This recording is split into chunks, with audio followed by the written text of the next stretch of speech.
Hola amigos, bienvenidos a nuestro primer estudio bíblico en 10 minutos sobre la epístola a los romanos. Hoy comenzaremos esta serie con un breve resumen sobre el trasfondo y el propósito de la carta a los romanos. Esta carta es considerada como el opus magnum, es decir, la obra máxima del apóstol Pablo, y contiene elementos fundamentales para el entendimiento del Evangelio y la fe cristiana en su totalidad. Pablo probablemente escribió la epístola desde Corintio durante su tercer viaje misionero, el cual se narra en Hechos capítulo 20, versículos 2 y 3, alrededor del año 57 después de Cristo. Este fue el tiempo en el que, habiendo completado su obra misionera en la parte oriental del Imperio Romano, Pablo deseaba viajar a Roma y luego ir a España desde allí. ¿Cuál es el tema principal de la epístola? El tema de la carta está en el versículo 17 del capítulo 1, que dice: porque en el Evangelio la justicia de Dios se revela por fe y para fe, como está escrito, mas el justo por la fe vivirá. La justicia de Dios que se recibe por la fe para que vivamos una vida de fe. En la cruz de Cristo, Dios juzgó al pecado y al mismo tiempo manifestó su misericordia salvadora para que recibamos todo lo necesario para caminar en justicia y rectitud por medio de la fe. El llamado a la acción de la carta se encuentra en Romanos capítulo 1, versículo 5, que dice: es por medio de él que hemos recibido la gracia y el apostolado para promover la obediencia a la fe entre todos los gentiles, por amor de su nombre.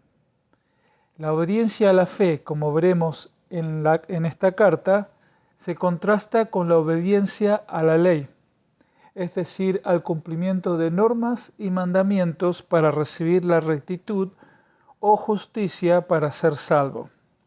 Pablo dejará bien en claro que la justicia que lleva a la salvación se recibe por medio de la fe en Cristo y no por el cumplimiento de la ley o mandamientos. Cuando le preguntaron a Jesús en Juan capítulo 6 versículos 28 y 29, ¿qué debemos hacer para poner en práctica las obras de Dios? Jesús les respondió: esta es la obra de Dios, que crean en el que Él ha enviado. ¿Cuál es el propósito de la carta? Es probable que el motivo fundamental de Pablo fue solidificar la iglesia en Roma, la capital del imperio, para que ésta sirviera de base para los esfuerzos misioneros que él quería emprender a España. Aunque también es posible notar en la epístola que hubo algo de tensión entre los judíos y los gentiles, es decir, aquellos que no tenían un trasfondo judío, y Pablo pone en claro en el capítulo 1 del versículo 15 que el propósito fundamental del escrito para predicarles el Evangelio fue anunciar el Evangelio a aquellos que estáis en Roma. Dice así el versículo 15 del capítulo 1. Así que por mi parte, ansioso estoy de anunciar el Evangelio, también a vosotros que estáis en Roma. Pero esto merita la pregunta: ¿por qué el apóstol tenía tal deseo de predicarles el Evangelio a quienes ya eran cristianos?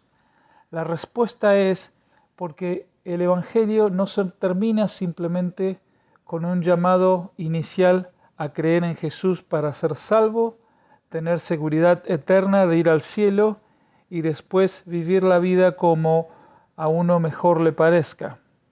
Pablo nos muestra en esta epístola que el Evangelio tiene implicaciones muy profundas, las cuales, cuando son aceptadas por fe, cambian nuestra mente y nuestras vidas aquí en esta tierra, para empezar a vivir la vida del reino de Dios aquí y ahora para la gloria de Dios. En los versículos 11 y 12 de Romanos capítulo 1 dice también, porque anhelo veros para impartiros algún don espiritual a fin de que seáis confirmados. Es decir, para que cuando esté entre vosotros nos confortemos mutuamente, cada uno por la fe del otro, tanto la vuestra como la mía. Cuando vemos estos versículos a la luz de las profundas enseñanzas que Pablo nos va a compartir en esta epístola, podemos concluir que el Evangelio es la base de estos tiempos espirituales que él quería experimentar en su visita a la iglesia en Roma. Dicho de otra manera, y teniendo en cuenta lo que ya hemos compartido en este video, el Evangelio es la base de todo. Es la base de lo espiritual, es la base de lo emocional, es la base de lo motivacional, es la base de lo inspiracional, lo psicológico, de todo. Hay que notar que se podría decir muchísimo más sobre estas cosas, pero dada la brevedad de estos videos, nos restringiremos a los elementos fundamentales de la epístola. Entonces, como resumen, hemos visto que Pablo quería predicarles las profundas implicaciones del Evangelio a quienes ya eran cristianos, porque el Evangelio tiene el poder no solo para salvar, sino para transformar vidas aquí y ahora para la gloria de Dios. El llamado a la acción de esta carta se encuentra en Romanos capítulo 1, versículo 15, la obediencia a la fe. Y esto está en contraste con la obediencia a la ley. Pablo luego nos va a definir claramente en Romanos 1:16 que la fe en el Evangelio es el poder de Dios. También vimos un segundo pensamiento. El Evangelio es la base de lo espiritual, la base de todo. Es decir, que para experimentar una comunión verdadera en el Espíritu debe haber un fundamento sólido acerca de las implicancias del Evangelio y de la obra que Jesús consumó en la cruz. Bien, en próximos videos seguiremos desempacando estas dos ideas principales del Evangelio y el resto de lo que la epístola va a tratar, todo para que sea de nuestra edificación espiritual. Bueno, por ahora me despido esperando que este contenido les haya sido de bendición. Muchas gracias.